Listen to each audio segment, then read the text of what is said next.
Last time we talked about Mendel's principles, we talked about dominant and recessive traits. Today we're going beyond recessive and dominant traits and beyond recessive and dominant alleles.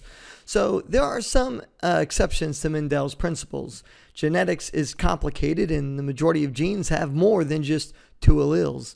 Many important traits are controlled by more than one gene. Understanding this allows scientists to predict the ways in which more complex traits are inherited.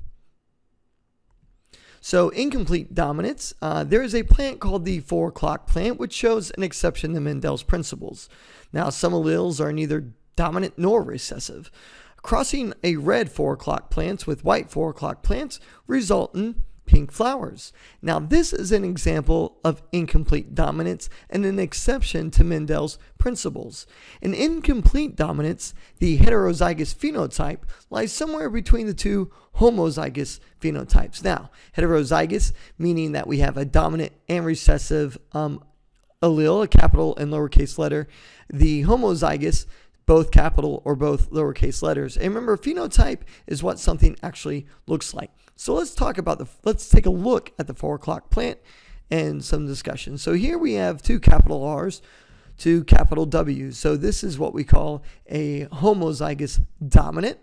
Homozygous dominant. Homozygous because they are the same. Dominant because there are two capital letters. Well, if they're both dominant, which one's going to come out, red or white? Well, it's actually going to be pink. And this is an example of incomplete dominance. It's going to carry the allele for red. It's going to carry the allele for white.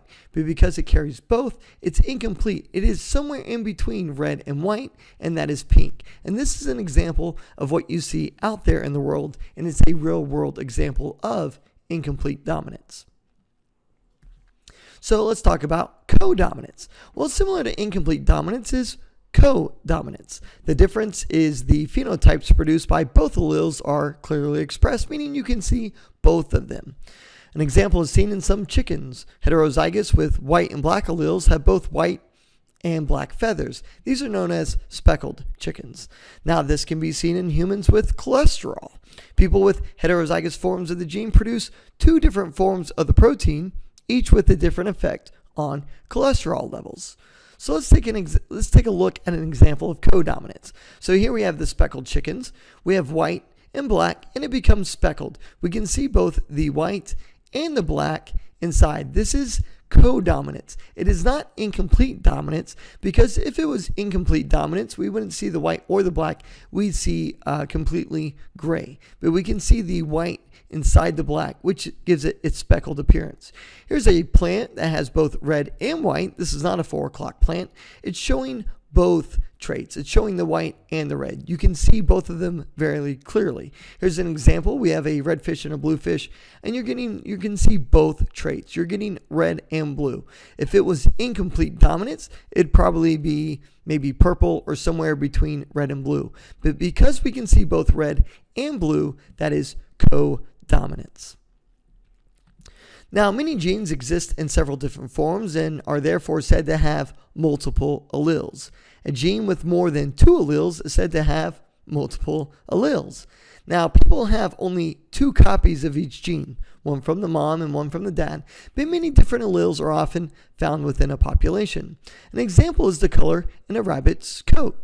A rabbit's coat color is determined by a single gene with at least 4 different alleles producing 4 different colors. Another example is the human genes for blood type. You have A positive, you have A negative, B positive, B negative. You have AB positive, AB negative, you have O positive, and you have O negative.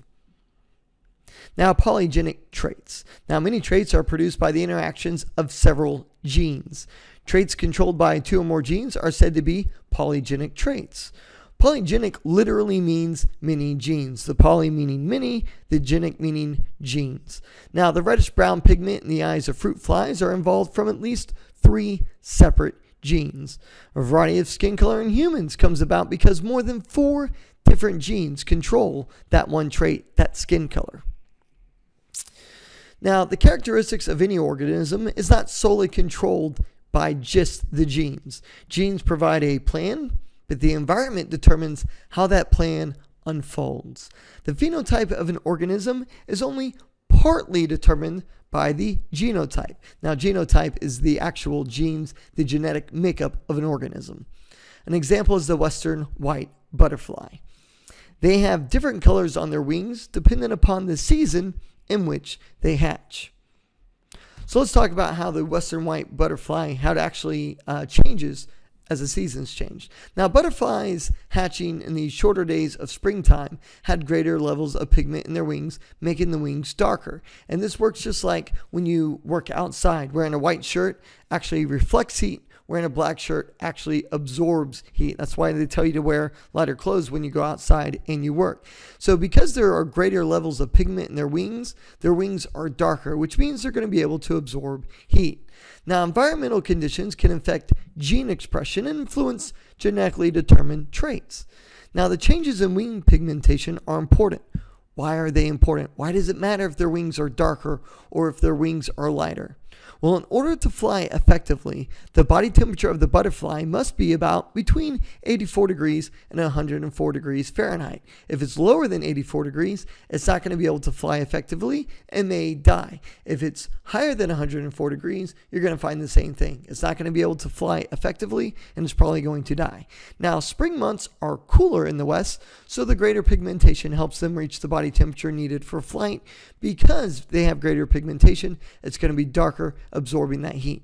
Now, the summer months are going to be hotter, so less pigmentation helps the moths to avoid overheating. So that is the difference, and that's how the environment actually plays a role in unfolding that plan in the genes. If you have any questions, you can always leave a comment below, and we'll see you guys next time.